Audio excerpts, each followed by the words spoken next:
Hello, Steve. How are you doing? Hello, Rich. I'm doing all right, thank you. How are you? I'm not bad at all. Good. We're a monkey down, aren't we? Ah, yes. Unfortunately, Douglas isn't with us. He's not with us, so it's just me and you driving the bus today. So we've got no one to take the mick out of or anything. No? Nobody's taking the mick out. But I mean, we probably will do along the way. I'm sure we will. But there you go. So it's a bit of a quiet one, really. We've got a lot of bands at the moment getting ready for Wits. Yes, indeed. So we've been rather busy. But yeah, I mean, I've got a couple of things. There's a few things of people who contacted me. Yeah, I think Chris has been. Yeah, here, hasn't he? Chris Williams. Yeah, from Benay Bridge. So yeah, I know the training band and the band Bach were, weren't they? On Bang Pier, weren't they, for 130th celebrations? Yeah. And they had 48 members out. Wow. So they must be doing really well, innit? Yeah, that's good. Brilliant, isn't it? You know. So yeah, and they're out again on the 24th of May for the Menai Raft Race. Right. And they got an ensemble. Oh, I don't know what I was going to say then. They're going to be doing something on the half term for the Erdai Stedford. So they're keeping busy. That's good. It does. It and the old senior band are going to Dublin to the Blanchardstown Brass Band's 200th anniversary. You did that very well, Steve. Thank you very much. I was struggling with that. Yes. So there's going to be 12 bands there performing. So that's going to be a good one again, isn't it? So they're busy, aren't they? Yes. Excellent. So the raft race is on Sunday. Yes. Is it Sunday? Yeah. Yeah, this weekend. Yeah. So get yourself down to Menai. Yeah, if you're around that way, something to see. So all good stuff. And thanks again, Chris. Hope it goes all well. Yes, indeed. Hope the trip goes well as well. And you know where we are if you need anything else to support. Yeah. And again, like Steve said, hope Dublin goes really well. So anyway, Steve, you've been busy, haven't you? Well, you know me. I've got back on my bicycle. You have indeed. And I'm back on my roaming reporter. Roaming. Yes. Roaming. So you've been out and about. Yes. So I think because we haven't got much on today, as in news-wise, because you haven't been contacting us, guys, you need to contact us on our Facebook, on our emails, Facebook, any other way. Any way you can contact us. Just smoke signals, tom-tom drums, anything you like. Anything you want us to put on to promote your band or anything you want going to get out there, we're available to do it and we'll gladly do it. So without further ado, here's our roaming reporter, Steve. Right, well here we are today, a lovely day actually. It was, I think I've had all 4 seasons at home in Baggish, but I'm down in Kimmel Bay with John Powell. Welcome to Kimmel Bay. It's a holiday destination. I live in a bungalow here. It's just quite close to the beach, so it's really nice to be here. And then when guests come, they always enjoy it. It's only 100 yards to the beach to have a walk in the fresh air. But it is blowing a bit of a hoolie right now. But it looks good out the window. Yeah. So great to see you. Thanks for inviting me over to your house, bungalow. And it was really a chance to catch up with you because I think our paths have crossed over the years. But really, if we could, trying to get your banding story of how you started and how it's evolved to sort of through your playing career, and then really a little bit about what you're up to now. Yeah, thank you. I was thinking when you asked me to do this a few days ago, I thought you tend to think back over past experiences, and I started off in brass bands in Keighley, in West Yorkshire, 4th-section band. My uncle played in the band, but I didn't really speak to him very much. Eventually, in adulthood, we made a really good friendship, but we didn't speak very much there. My dad played in the band to I would say quite a low standard, and there was a very good conductor there, Don Jackson, who really inspired me, and I think a lot of us have those people, don't we? Especially early on. You need someone to. And just remember Don Jackson's name, but just a fantastic, lovely guy, very musical, helped me, supportive. I think in a really modern way. And there was no horribleness either at all. It was just really nice. So I started there and just wanted to play really well in a brass band, and I respect brass bands a lot. Now they've changed a little bit. Some people say they're declining. You can also hear and see a real development in them as well at all levels, from fourth section up to championship section, and the standards are great. And what I wanted to do really from a young age is make a living from playing euphonium and playing in brass bands. I realised you couldn't really do that, supposedly, I was told. So I sort of tried to make sure I could do that. And now I'm 58, many years later, and I can look back on a good career that's playing the euphonium, playing in brass bands, and then doing other things like orchestras and other things as well. So brass bands gave me everything, really. Wow, yeah. Well, it's fantastic as you say that. Sounds like early on you had that passion to make almost a living of it and a life, which a lot of people don't do. It's just another hobby, isn't it? Yeah, like a pastime, and it's also been my pastime. But I did want it to become my career as well from a young age, and so. It's been a wonderful gift. Yes. It's a bit of a cliche, but an incredible gift. And to be honest, there was nothing really else I could do at the time in Keighley. It was kind of the only thing to do, apart from the usual rugby football things. Sure, yeah. I went to a decent school, secondary school, and my primary school was excellent. And there were a fantastic music teacher in the secondary school, John Pratt. And he really helped me as well. He's a brilliant accompanist. So when you're doing grade 8, you're doing the Horowitz. He could really play it. Not many could. Yeah. And so really inspirational. And he also introduced me and my friends to some great popular music as well. I remember once he arranged the State of Independence, and the sax solo was on Euphonium. Oh, nice.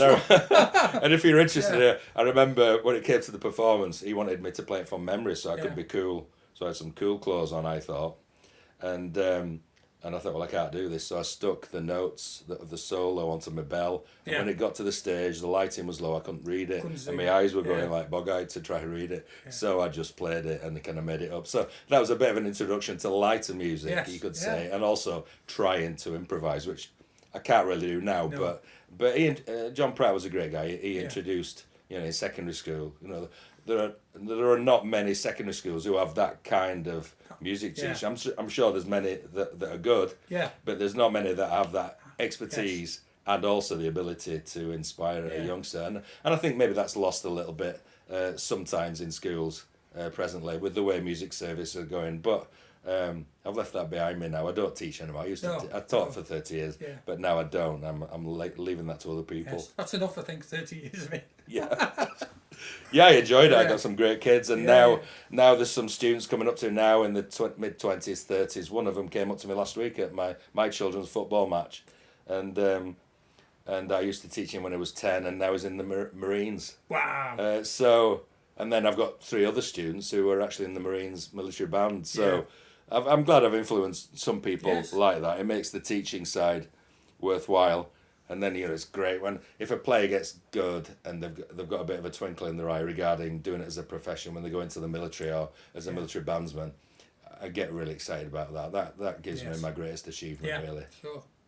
Oh yeah, it would, wouldn't it? Absolutely.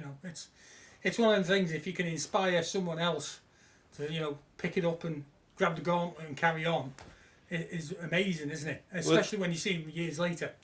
It's fantastic. It does make you feel older, but in the end, you think actually, this mantle that they're carrying forward, it was introduced by people like myself, but they're doing it probably even better than I did, and it just means that the whole movement, whether it's musical people who are musical go off to enjoy music as a hobby, or whether they go off to be a professional, but also the brass band movement. I think it's the only thing that's really going to keep it going. Yeah. And I'd like that to happen.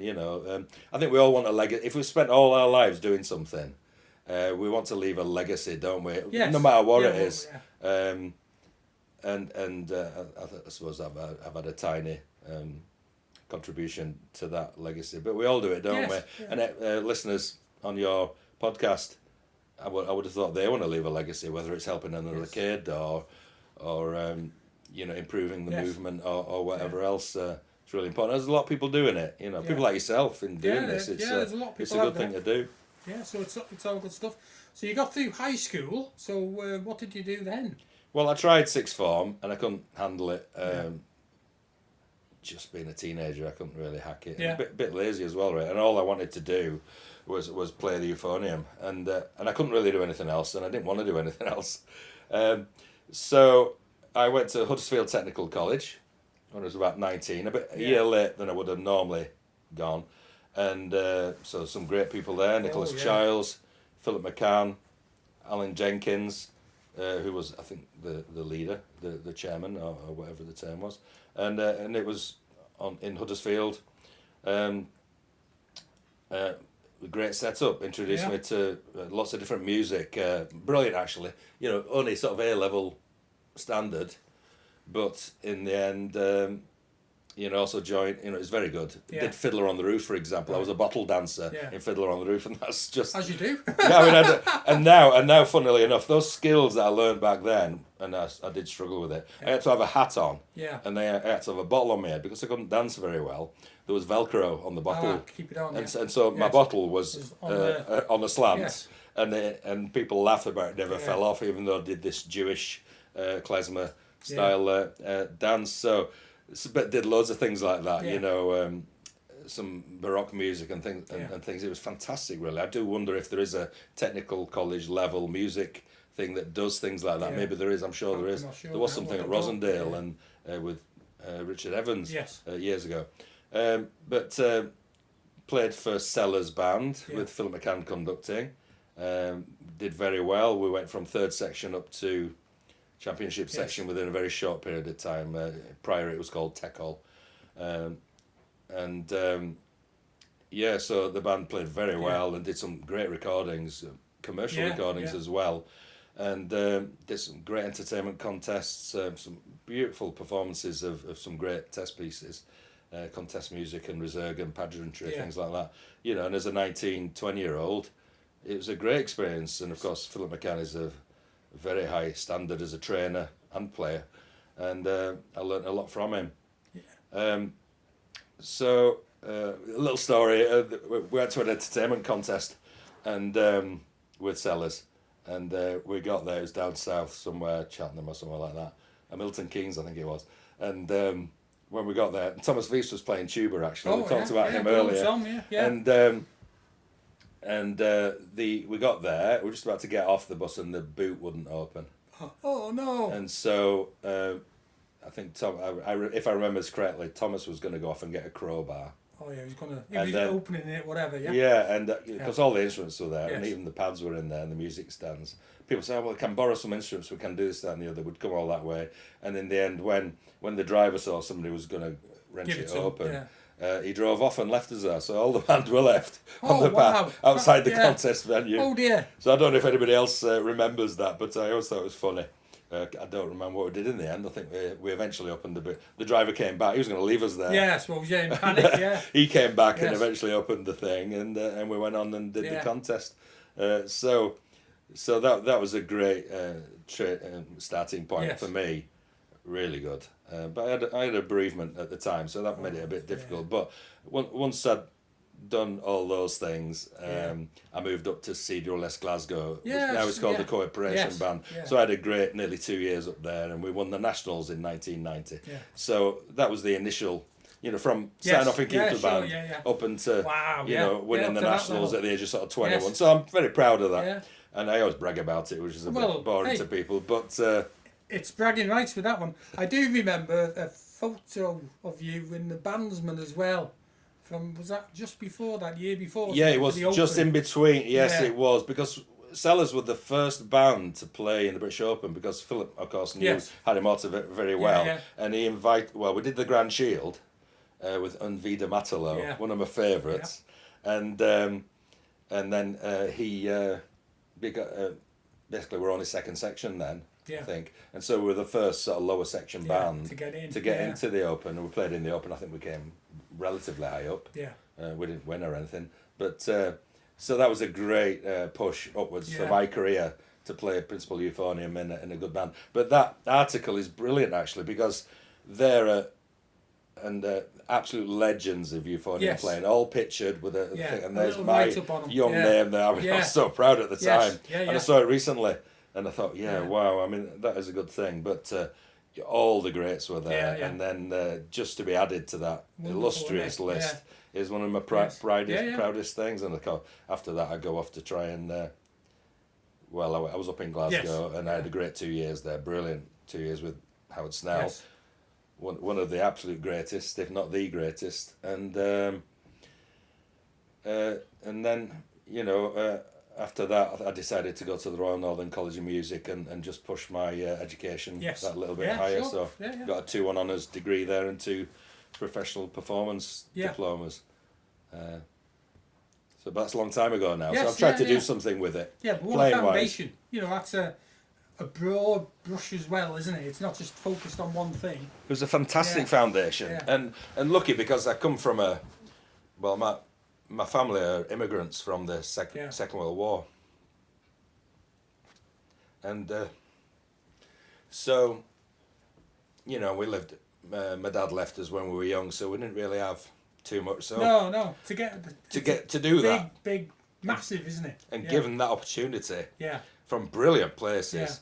You have no money. Yeah. You got a single parent mother, Yes. no money, living in a council estate, which is fine. It was a good house, but it's quite tricky. Yes. But to get yourself onto that next level isn't easy. Yeah. And I hope there's people who are helping youngsters now to get people through that, because otherwise we're going to lose that talent in brass bands, aren't we? Yeah. And I think there are people, some great people doing that. But I mean, in those days as well, I don't think there was so much help for youngsters. No. But I think there is now. But it wasn't. I was lucky that the people I was with and I pushed myself towards really helped me and were supportive. There were a couple of people who made it a bit difficult, but they toughened me up as well. Yeah, sure. So I hope that there are other opportunities for youngsters as well.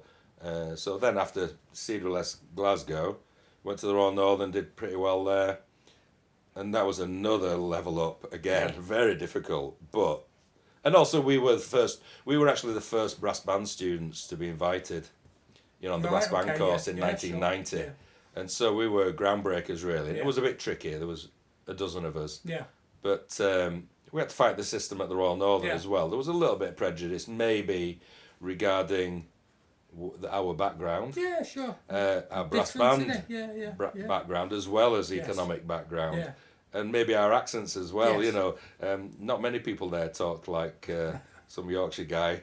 And but an incredible group of people, including Mike Fowles, Duncan Byers, and of course Andrew Keegan, Paul Walton, two great euphonium players who also went off to have great careers in music. So I'll tell one story.